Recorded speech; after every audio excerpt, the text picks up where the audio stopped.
Thank you. So I'm not at home.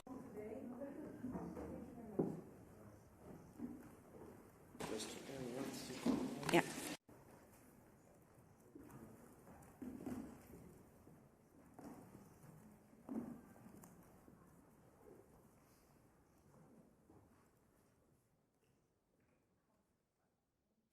So, good afternoon, everyone. Thank you for your patience. Thank you for being here at the end of a long afternoon and day. We have the pleasure of having with us Executive Vice President Stéphane Séjourné and Commissioner Šefčovič for the college readout, so the readout of this afternoon's college meeting, and immediately afterwards the presentation of the EU's steel market package.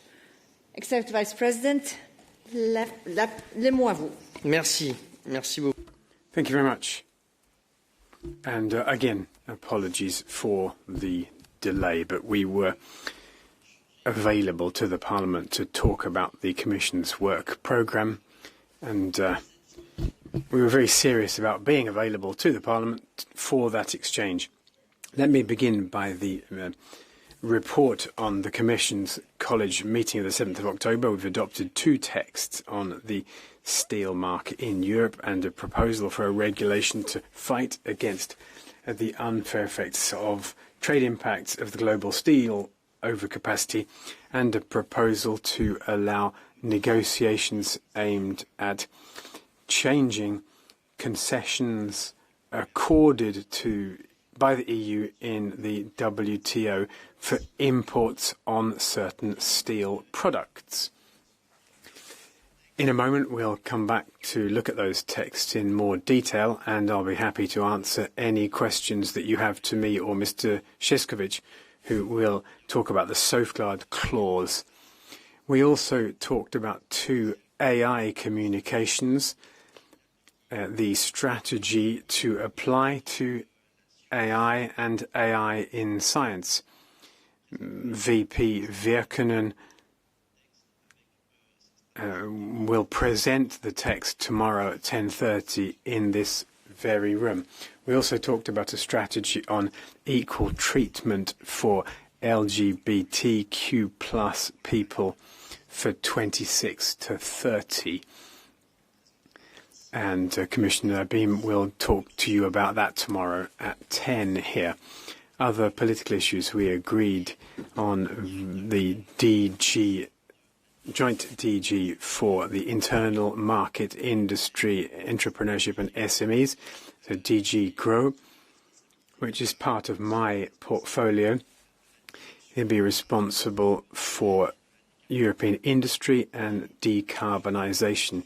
The appointment will come into effect on the 16th of October 2025. More detail about that appointment in today's daily news, which will be available very soon in the press corner. So congratulations to the new DG. This was a very full meeting of the College of Commissioners. So let me now turn to the topic of this press conference, that of steel. You'll be aware that in March I came to you with a very straightforward promise to save European industry, save steel and save the jobs in Europe in the steel sector. And today we will keep our word with this first step, that particularly in the safeguard regime.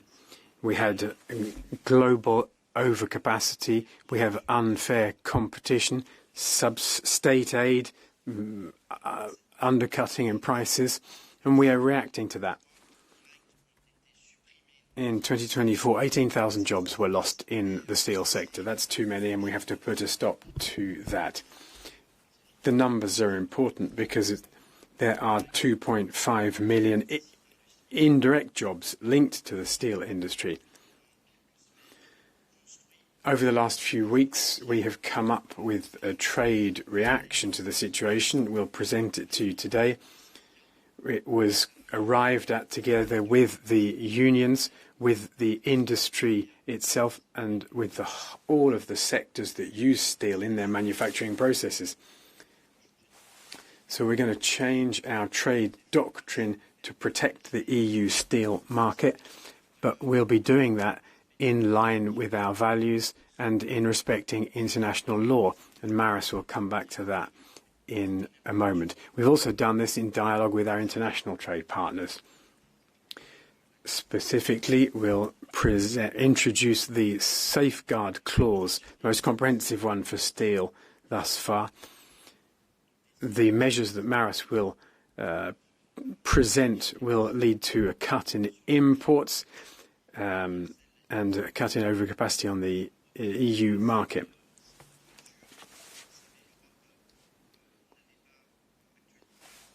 You'll be aware that the EU hadn't updated its market protection measures. It was perhaps one of the only steel markets where the market was very open in the steel sector. Quotas will remain. We'll go into the detail of that. We won't be closing the market entirely.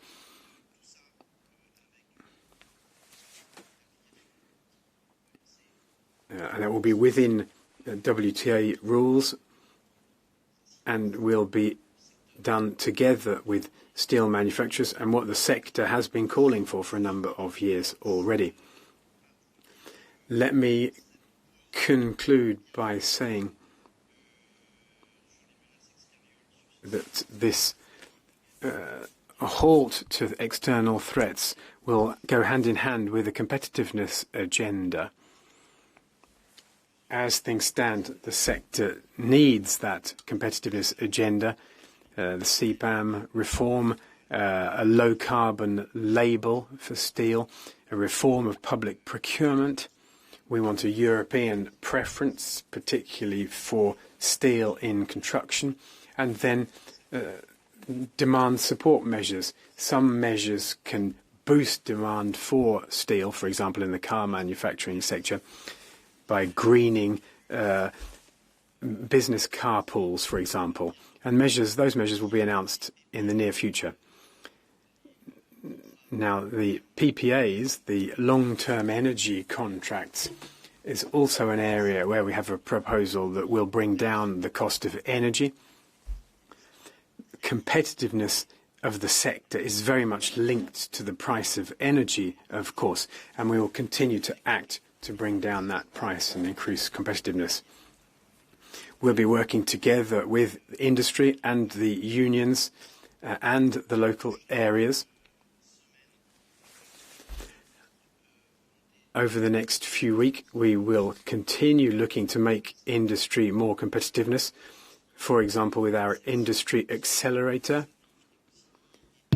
Europe also has to stop being naive, own its industry, be competitiveness, deal with international trade issues. There is a place in the future for the steel sector.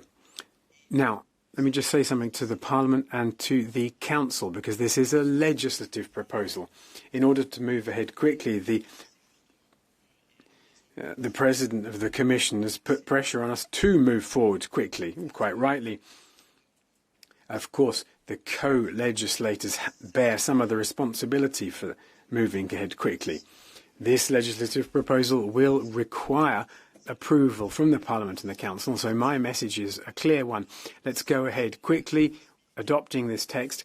That will also offer some predictability for the private sector, and that will in turn allow the necessary investments in decarbonisation, which is something the steel industry has been waiting for. And I'll stop there. Thank you very much, Stéphane. As our Executive Vice President clearly described the situation, the EU steel industry is a cornerstone of Europe's economy. And its health and global standing are essential to ensure strategic autonomy, including our capabilities across many sectors like defence or automotive. However, global overcapacity driven by non-market policies and practices is threatening the long-term competitiveness of European steel. In just a decade, the EU steel trade balance has deteriorated dramatically, from 11 million ton surplus to 10 million ton deficit. Steel production is declining with 65 million tons lost since 2007, and nearly half of that happened over the last couple of years since 2018. Our current production stands at 126 million tons, but capacity utilisation is only 67%, which is well below the healthy 80% benchmark and below profitable levels. 30,000 jobs have been lost since 2018, and meanwhile other economies are rapidly expanding their steel sectors, and this is no longer just one country issue. The global overcapacity crisis is reaching critical levels. 602 million tons in 2024 are projected to further grow to 721 million tons by 2027, which is, by the way, 5 times the annual EU demand. On top of this, third countries are closing off their markets. They are raising tariffs, they are introducing safeguards, while the EU market remains largely open and under intense import pressure. That is why the Commission is acting decisively, following extensive consultations with our stakeholders, and this proposed steel regulation should help to restore balance to the EU steel market. Turning to the key elements of the proposed measure. A new import regime replacing the current safeguards that expires on the 30th of June 2026 will cut the tariff-free import quota by 47%, from 33 million tons to 18.3 million tons. Introduce a prohibitive 50% out-of-quota tariff. Imports from all third countries except European Economic Area partners will be covered, while importers must disclose where the steel was melted and poured to increase the traceability. These measures are WTO compatible, clearly allowed under existing rules, and unlike others, the EU continues to be open and will transparently engage with partners under GATT Article 28, offering compensation. Later this week, on October 10, I will attend the Global Forum on Steel Excess Capacity on the margins of the G20 Ministerial in South Africa and engage with international partners. We remain committed to a rules-based trade system and our global network of free trade agreements, including with the key steel-producing countries. But we must also act decisively to defend Europe's interest. And I'm glad that we are in sync not only with our stakeholders, but also with the most affected member states and the key members of the European Parliament across the 3 main political groups. Therefore, I trust that the co-legislator will work swiftly to turn these proposals into action, exactly as Stéphane was calling for. And so to conclude, I would underscore that this is necessary, effective, yet balanced measure to protect the vital sector of our economy, to support jobs and deliver on Europe's strategic goals. Thank you. Thank you both very much for your very complimentary presentation, and we can open the floor. Don't hesitate to make use of the languages and the excellent work of our interpreters. Razia. Thank you. Razia Akoch, AFP News Agency. I just have 2 questions. The first one is, the press release speaks about working with like-minded countries. So I just wondered if that would include, because I think British steelmakers are particularly concerned by these announcements and how it would affect. And this question is specifically for you, Mr. Šefčovič. You've said repeatedly, and most recently that I could see to the Atlantic Council at an event, that you were discussing with American partners a ring-fencing model. So I would just like to know, now that you've made this announcement, which I assume you had, I think you had said, or maybe it had been implied, that with the Americans this kind of needed to be done before you could move forward. Could you just tell us more about how the discussions are going and what next steps the EU or the Commission will take? Thank you. Thank you very much for the question. Of course, I think what we discussed with our American partners, but also with the UK and also within this forum when we are discussing the overcapacity already for quite some time. We are ready to pursue this debate and this dialogue. Unfortunately, I have to say that we are already in the discussion for several years, and so far, beyond the political declaration, we didn't achieve the concrete results. So, seeing the situation on the global market and situation in European single market, there was no other chance or no other solution than the actions we are undertaking today. And of course, we are absolutely convinced that the best solution will be to tackle global overcapacities. I just presented to you the numbers, and they are overwhelming. Overcapacity is 5 times higher than the annual consumption of the whole European Union, I think even together with the UK. So that's the real issue we have to tackle. And coming to the US, we've been discussing the steel from the first meeting in our exchanges with the US partners, with Secretary Latnik and Ambassador Greer. And I think it was quite clear that we are not each other's problem, looking at the flows of exports and imports of the steel. On top of it, we as Europeans are supplying US with highly specialized steel, which I know is needed in US. So the proposal was that we should discuss how we can ring-fence our markets against the global overcapacity. And, of course, what was clear coming across from US is that, look, we already adopted very robust measures. What you Europeans are going to do? As I'm sure you noted, we decided to do it in our European way. It means that we keep our market open, that we are offering quotas for our partners. We are using it to make sure that our producers would be competitive, and only when the exports are exceeding this newly established quota, then we are going to charge the out-of-quota 50% tariff. But I believe that the goal is the same, to protect the steel industry in Europe, and we will, of course, inform our American partners about these measures, and I hope that this would help us to start the discussion on the ring fencing, and especially to address the issue of steel derivatives, which represent a huge burden and cost for our exporters, and I hope that we will find the amicable resolution to the problem as well. Very good. Thank you. Alice, please.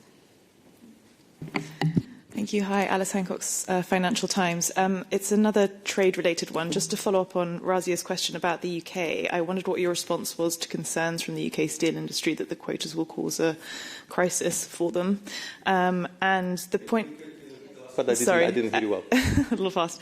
I just wondered what your response was to the concerns of the UK steel industry that they will face a crisis from these measures and that it goes against the TCA. And on the second question, to the point about a kind of low-tariff steel club, if you like, is that part of the idea of this proposal, to create that kind of low-tariff steel club with trusted partners by getting them to take action on China or join in similar efforts? Thank you. I think if it comes to the UK, clearly we are like-minded partners, and I want to reassure everyone that we will fully respect our trade and cooperation agreement and of course all the elements of Windsor framework regarding Northern Ireland. And I would underline once again that we are not closing the EU market for imports from our partners, and under this measure UK will have access to the system of free of duty tariff quotas to benefit from. However, as it was outlined in our proposal, we will also continue to apply the same regime agreed with the UK as far as the trade flows from UK into the Northern Ireland, and by this measure we are confirming that we are going to fully respect the Windsor Agreement.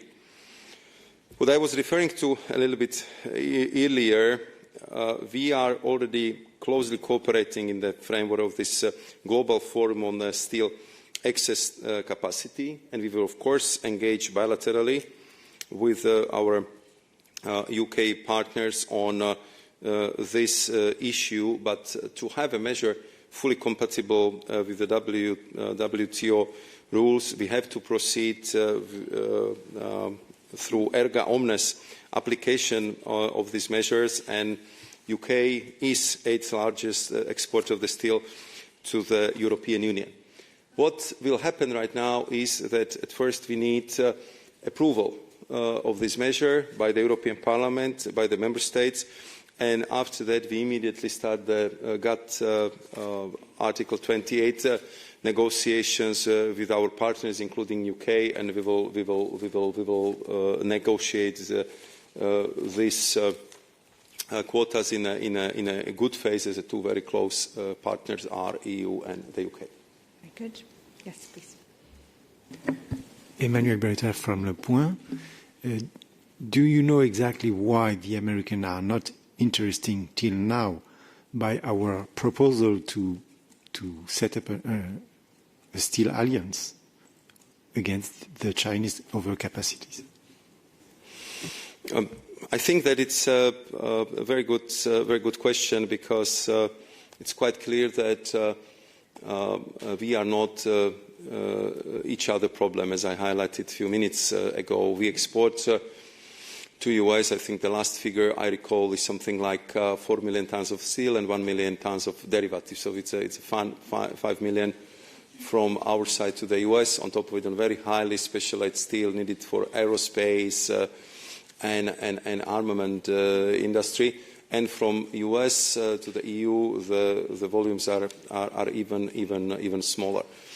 I think that it was the approach of the US towards tackling the global overcapacity and protecting the US steel industry, and I hope that we can also clearly point it out that we are taking on the challenge of the global overcapacities ourselves as well, and that it would be much more efficient if we do it together or if we do it with the more like-minded partners.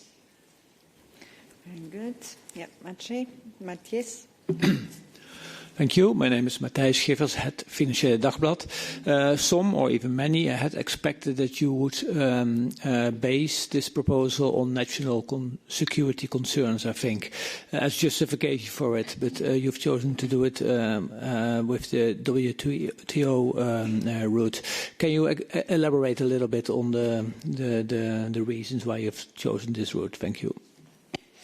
You mean why we chose our way of acting? I mean, we just wanted to be 100% sure and transparent with our partners that what we are putting on the table is WTO compliant. I mean, it might seem that it would be easier just to base our measure on the security ground, but we wanted to be fair to our partners, be it free trade agreement partners or others, and proceed really by the book and by the rules of the WTO. So once we got the mandate from the Council, and we would have the approval of these measures by our co-legislators, so then we engage in the GATT 28 article negotiations about how to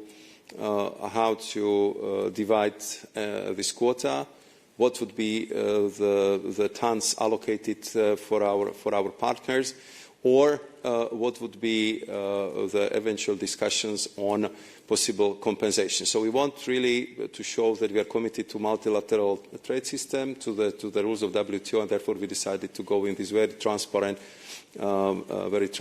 way, and I believe in the most appropriate towards our partners. Thank you. I see there are many hands online, so let me take one question online. Joe Barnes.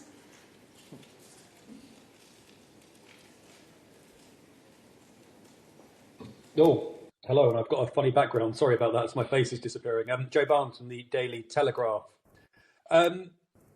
A question to Mr. Šefčovič, Commissioner Šefčovič. Britain made a number of concessions to secure better trading relations with the EU, to name a few: fishing rights for 12 years in British waters, a youth mobility scheme.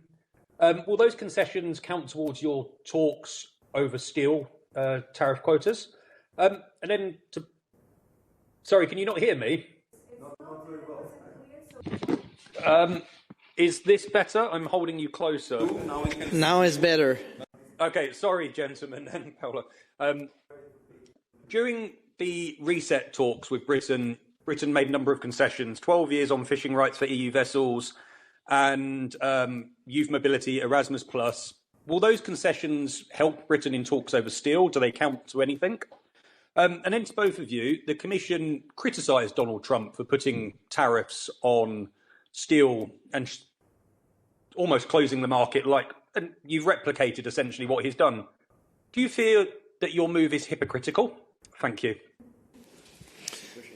Thank you very much. If you allow with me, I respectfully disagree with your description of our measures, because we proceeded in different way than US. First and foremost, we are not closing our market with upfront 50% tariff. What we are doing is that we are continuing to trade with our partners, with the steel importers, and there will be very clear quota, which again would be used by our partners for exporting the steel to the EU at 0%. What we are just doing is that we are reducing this tariff-free imports by 47%, because this was established as the appropriate level to protect our industry and to safeguard the steel production in Europe in the time where we simply need to have much stronger economic security and to offer the necessary protection for the industry, which is a backbone of the overall European industry. We are talking defence, we are talking automotives, we are talking machinery, and many other sectors as well. If it comes to the UK, we are working extremely well together. We had a successful summit where we agreed on many of the deliverables, and about some of them you will also hear before the end of the years. And therefore, once this measure is approved by the Member States and by the European Parliament and will get the negotiating mandate, we will also discuss with the UK the allocation of the steel quota for UK. And in the meantime, we are ready to work with the UK and other like-minded partners to make sure that we will achieve concrete results through this global forum on steel excess capacity, because we clearly need to move from the political declaration to the steps which would prevent this global overcapacity to destroy, in our case, European markets, but I know that other countries are suffering from the excessive capacity as well. Executive Vice President. Yes, let me just add something to talk about the Europeans. Our measure concerns Europeans above all, and it's good for European journalists to ask about our international relations, and Maroš has set out the criteria, having something that's WTO compatible, and taking things in the best possible order, particularly if I compare with what has been going on the last few months. So we are in line with our values and international law, but we won't apologise for taking decisions for European steel markers to protect our markets and the jobs underlying them. So if you have questions with regard to the Europeans, we're happy to answer them. Hi, Rick Rutten for NRC. Thank you. I have a question for Commissioner Šefčovič. We've now seen that in several sectors, like steel, Europe is becoming something of a dumping ground for goods from across the world, especially from China. Just yesterday, for instance, we read that clothing exports from China are now way up. So I'm wondering, if we look at this, Do you see this as a sort of example of how Europe could, in other domains as well, protect itself with tariffs and quotas, even when it's in sectors that may have less of a national security implication, like clothing? Thank you. Do you want to start? No. No, I think that in many aspects you're correct, and I think that this tendency was amplified by, of course, measures taken by the US administration on the 2nd of April. So what we did is we created this import surveillance task force where we are monitoring on bi-weekly basis where we see the increased imports and what needs to be done to make sure that we would avoid some dramatic developments in different sectors of the European economies. You probably are also aware that this is not the first measure we are adopting in this regard. I mean, we have more than 200 trade defense instruments already deployed, be it anti-dumping measures, different safeguards, and other steps which have been taken over the years. But the fact is that the steel sector is first one where I would say the acceleration development was so pronounced that if we compare it with overcapacity times, if you go back to the year 2013 and comparing it to today's status, so we lost almost 100,000 jobs. I mean, we lost a huge production capacity, and half of that capacity we lost in the last 3 years. So the acceleration of negative impact on our market is so that if we simply wouldn't act, so within a couple of years we might be in the situation that we are not even able to provide the key supplies of the steel for the European industry, and we would just develop another dependence in such a strategic sector like a steel production.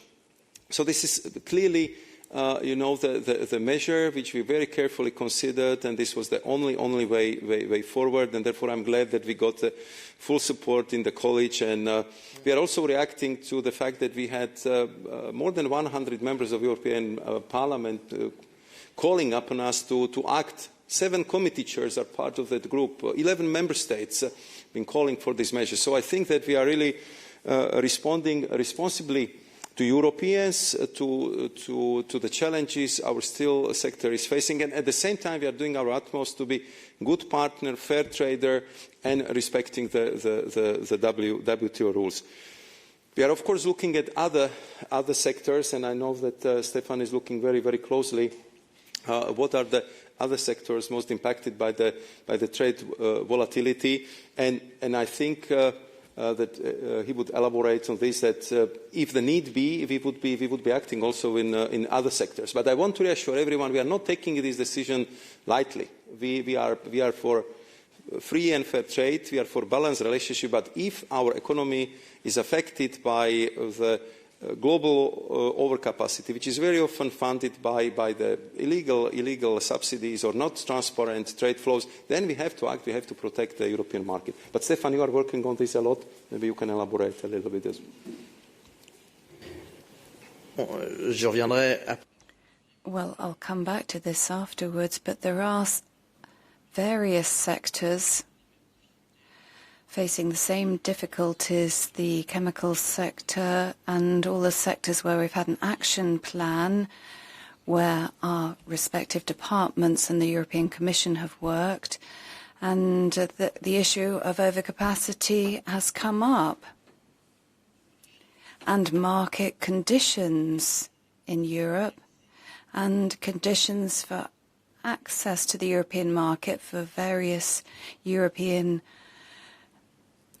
products which aren't produced according to the same regulations as European products. It's a question of justice for our industrialists on the one hand, and industrialists working outside the EU producing for the European market. And And obviously, European production has to comply with all the rules. And we will certainly be discussing safeguard measures. I've been told it's now 6 p.m. and our interpreters have to finish.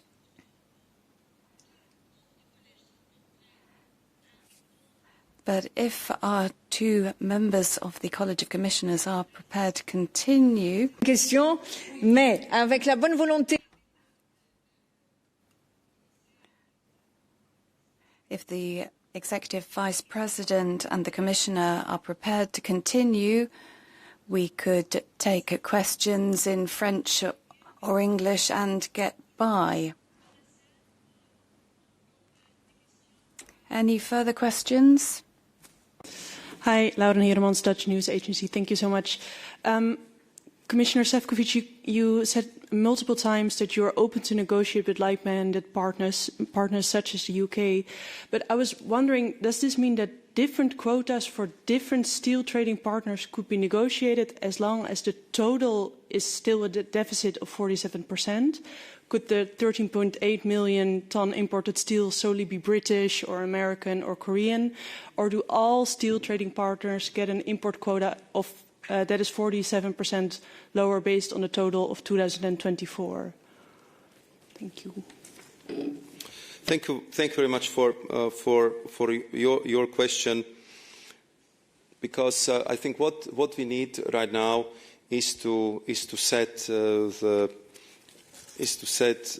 overall goal. So what we are proposing is to have the tariff-free quota for the European Union at the level of 18.3 million tons.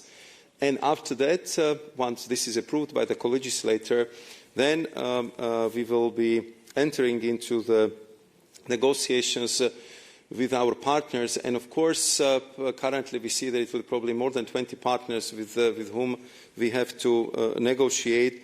And there will be, of course, different factors which would kick in. What is the historic threshold? What is our proximity? What is the compensation they are seeking? So it's very difficult for us to talk about the concrete allocations numbers right now, because we want it to be fair to our international partners, but especially to our co-legislators, that they have to set this framework, and after that we can work on the concrete allocation. So you're right that the numbers could be different. It would be result of these bilateral negotiations, and after that, what we would do is, once these negotiations based on Article 28 of GATT, we will translate it into implementing act, and this is how they will be set in concrete terms.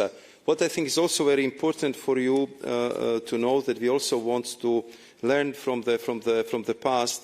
So when we would see the significant developments on the market, we can increase that tariff-free quota, we can decrease it, because I think we just want to be sure that we would have the mechanism which would, from one side, make sure that we are offering adequate protection to our industry. At the same time, we are not passing through the excessive costs on our downstream industry. Therefore, we went for the tariff-rate quota and not upfront tariff setting as in US.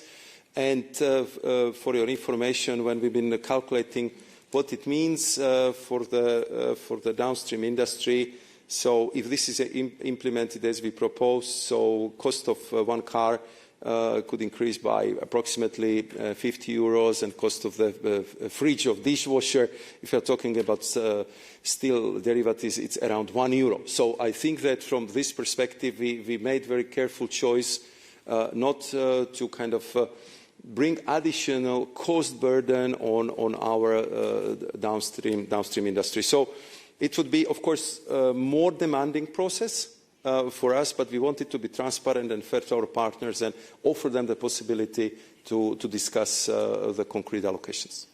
Thank you for those illustrative examples. And we take a final question online. Nicolaus Koermeijer. Thank you. Can you hear and see me? Then I just have two quick questions.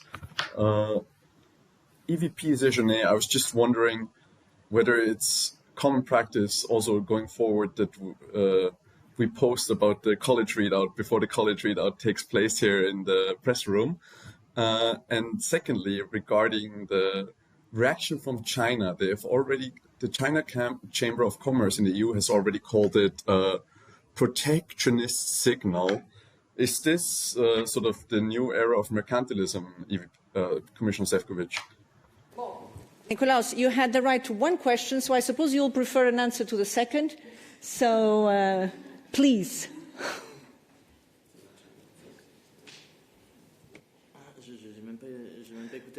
Parce que j'avais pas compris la première. Voilà, Nikolaos. Well, I didn't understand the first question. Repeat the second. Yes, please repeat the second question, because I was a little bit surprised. But the first.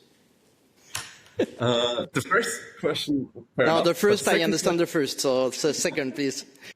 The second question is the China Chamber of Commerce in the EU has complained about this move as a protectionist signal. And I was just wondering whether this is another step towards an era where, we're halving the quota-free volume, we're doubling the safeguard tariff. This is a double whammy. Is this a new protectionist era? Merci. Thank you. Well, just to be clear, I'm sure Commissioner Šefčovič will say the same thing. We don't like tariffs. We don't believe in an industrial policy which is tariff-led. And that's why in some sectors, in particular, the sectors where we are open and subject to overcapacity causing difficulties, we have to use them along the lines Maroš Šefčovič said, according to international rules and WTO rules. So we have to look at all of the investment conditions on European territory, 35% tariffs on e-vehicles, Chinese vehicles, and then in the case of transfer technology or investment, helping the European value chain to work, that due to the structure of our European industry, we see the increases. I don't know whether they reach the level of 35%, but we see the results. The Commission is an open Commission. All the evidence is there because we opened up various markets which were closed, and we're working on very important export markets such as India. A lot of work will be done over the next few months. And I don't think it's the Commission being protectionist, it's the others which are closing off, and we have to protect our own sovereignty and our jobs. Termine notre conférence de presse. To both the EVP and the Commissioner, thank you for your very interesting questions, and I'm sorry we could not take all, and thank you to our interpreters, and wish you a good evening.